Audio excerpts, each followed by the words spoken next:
Sayang naman eh, ayaw makita ng beauty.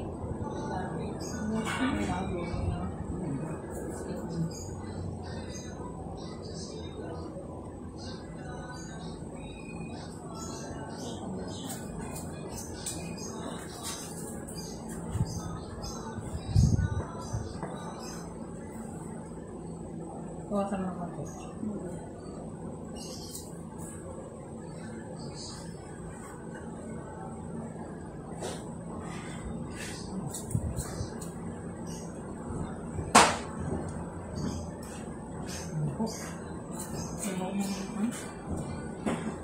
Pintura sa paano? Ano yung bulkasin, no? Grabe talaga kung nagpa-renovate ng bahay. Halos lahat nakikita mo. Ano yung bayad ng mga gawa? Ano yung sa'yo? Ano, yung isa 1,000 yung isa 600. Ako isa. Pakain pa. Pakain pa. Ayun. Minsan lang. Kung baka hindi na pinakasabi. Ay, ako naman naawa ko kasi taga buso-buso. Ano gusto ba yan? Kasi mga gumawa sa akin nung nakaraan. Binaboy ko. Tapos, hindi napakali sa pera. Sabi na, Babae. O, meron din ganun sa akin. Nung nagpatay sa ko, pinontrata. Maya mo konti. O yung boss na, wala ka ng pera, ha? Sabi ko, baka hindi mo tapusin yung gawa mo. Sabi ko, paano? Uuwi, magsusunod. Ay, yung anak niya, susunduin niya pa. Yung oras ay nauubos eh, hindi natatapos. Diba? Ayun, sabi ko, hindi na ako magdadagdag ng bala at yung sabi ko sa kanya. Kung meron naman siya kasawa, eh, alam niya may trabaho siya, siya pang magsusundo sa mga anak. Atid sundo. Atid sundo niya yung mga anak. May motor ba? Oo, kasi alis na ako saglit. Yung oras ng merienda, hindi siya magme-merienda. Yung naalis. Susundin niyo daw saglit yung anak. Eh, anong oras na rin? Tapos mamamalingko pa. Ha? Ano bang asawa niya? Dabahay lang daw, di lumalabas. Ha? Wala ka doon. Hindi yung asawa niya pupunta. Sabi ko, wala nang nagaway kasama mo. Sabi ko gano'n. Pero siyang kausap ko, siyang parang siyang marunong. Yung mga tawa niya nandun. Masasabihin gano'n ang gagawin sa mga gano'n kasama niya. Oo. Sabi ko, wala ka na nagawa, Jingle. Tapos pag oras kakain, nandaan. Sabi ko, gano'n. Sabi ko, kasunod, wag na siya daw. Diba? Oo. Eh, binabayaran mo naman silang... Ano ba yung araw? Araw sila? O, Hindi, pinakontrata ko din. Yung nagpatay sa mo. Tapos, libre pagkain, merienda. di ba? Sa kontrata, sagot na nila yun. Pinagluluto ko pa sila talaga. Kaya, minsan pa.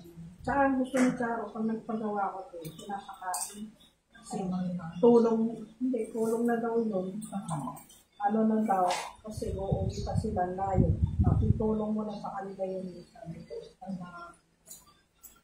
maawak lang ba? Pero minsan ang sabi din. Oo, yun nga. Wala na natapos sa ginagawa mo, alis ka ng alis. Diba? Sabi ko nga, tsaka sinasabi ko naman. Alis ka ng alis, wala nang nagawa. Sabi ko gano'n. Ano sabi niya? Hindi, sinundo ko lang yung anak ko, sabi niya. Ano, wala sa bahay asawa niya? Sa bahay lang daw. Buntis. Wala siyang ginawa ng buntis. Diyan, atid sundo niya. Laasan na ako. Atid sundo niya yung mga anak. Tapos pag talagang lalabas, talagang sinusundo niya. Ano, asawa naman niya, yan posible naman yan, hindi naman. Kahit buntis naman yun, pwede naman. Pagsundo para mapagpag siya, no? Parang naman alulay lang. Alulay lang. Para yung mga kasama niya ang gano'n.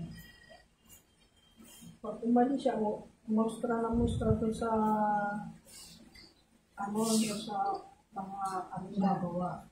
Kita niya ang isa nun. Tapos siya 1K. Tapos wala naman siya nagagawa. Nagmumustra lang? Yun. Nagmumustra lang siya. Di mo na kinuha. Ay, pamprata pala kasi. Pamprata. Bahala na siya. Siya ba kausap mo? Marunong ba talaga siya? Marunong. Pero lang yung naasar lang ako yung pauwi-uwi siya. Yun ang ayaw ko. Magsundo. Siyempre, isang din yun. Isang oras, 2 oras din. Sayang din yung oras. Isang oras? Oo. Matagal yun Sayang yun. 8 hours lang ang trabaho, tapos ganun pa. Ito sa akin okay naman. Saka talagang siya. Nakikita mo yung trabaho niya. Kahit yung bantayan. May nakuha ako ng gano'n, nakaka-question. Nakakitang rata. Nakakuha sa akin ng baby ko po yung mga gawa nila, hindi yung pinipit. Para na makakuha ng pera. Binibigit lang. Bali lang bali. Oo. Para makita mo na yung namagawit. Hawakan mo, hindi nakapit. Diba? Sabi yung bali na yung bali pag wala nakakita. Ang mahirap pag nakababali nila. Pag wala ng pera, tinatamad na sila pumasok. Sabi ko, tapusin mo, wala ka ng pera. Tapos sa bagay ako na itagin, nakakuha ng 20 Hindi na bumalik. Ako naman hindi ako na yun lang na yung kaya ko nang maalis. Oras ng trabaho, maalis.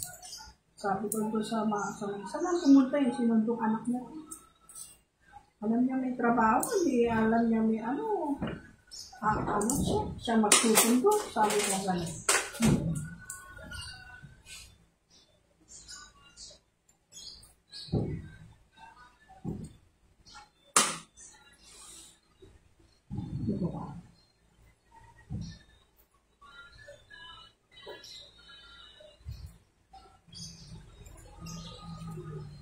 Ano mag-disparte nila yan? Ano mag-disparte? Diba? Kasi nga may mga kasama siya. Yung may binabayaran siya siya may kontrata. Kasi siya magtrabaho.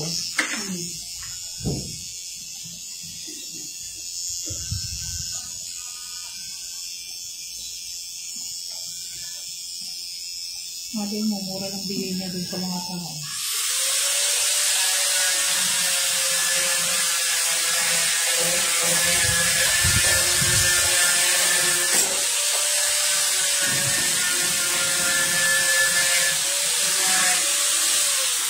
Mali lang. Okay na yung bags mo? Oo. Pamit ko sobrang sick. Ayan. Gamot mo naman. Nabasa siguro. Ay, kung lumabas. So, yung mga kasalon, ayaw niya pakita mukha niya. Sorry kayo dyan. Ito lang lagi mo. Sige, laging Brazilian. Huwag rebonding ha. Kasi pag rebonding, sobrang straight. Hanggang kailan to? Hanggang December, no? Tingin ko 3 months, 2 months ka lang. 2 months lang. Kasi sobrang kulot dito. Dito sa likod. Pero sa harap, Pero pag pinaliguan ko yan, hindi na alam. hindi na. Basta ang shampoo mo, huwag araw-araw ha. Oo. Conditioner lang. Kasi dry na dry dulo mo. Hawakan mo. Conditioner. Pero manliligo ka ha, mag-shampoo ka. Next. Ay, itong na to, papaliguan ko ng shampoo. Oo, kasi pag di ka nag-shampoo, ang lagkit na niya. Tapos sa susunod, Tapos, pero may conditioner. Hindi, may conditioner pa rin yan ha. oo. Tapos araw-araw, conditioner. Tuwing 3 araw ka maligo na, may shampoo. Oo.